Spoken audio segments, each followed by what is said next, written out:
என்ன நானே நினச்சி அசிங்கப்பட்டுக்கிட்ட விஷயம் தான் இன்றைக்கி நடந்தது. எனக்கு கண்ணில் ஒரு சின்ன ப்ராப்ளம்னு ஹாஸ்பிட்டல் போயிருந்தேன். போகும்போது ஆட்டோவில் தான் போயிருந்தோம். நானும் எங்கள் அத்தையும் போயிருந்தோம்.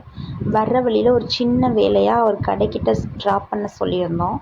அப்போ அந்த ஆட்டோ அண்ணா டீ வாங்கிட்டு வந்து எனக்கு கொடுத்தாங்க. எனக்கு ஒரு கப்பு, என் மாமியாருக்கு ஒரு கப்பு.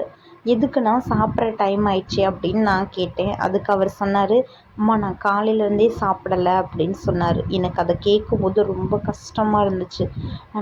நானும் அந்த டைமிங் வரும்போது சாப்பிட்றீங்களாண்ணா, ஏதாவது சாப்பிட்லாமே அப்படின்னு சொல்லியிருக்கலாமோ அப்படின்னு எனக்கு தோணிகிட்டே இருந்துச்சு. நான் இறங்கும்போது அவர்கிட்ட ரொம்ப சாரி கேட்டேன். அதுக்கு அவர் சொன்னார், இல்லைம்மா இதனால என்ன இருக்குது, எங்களுக்கு கஸ்டமர் தான் முக்கியம்.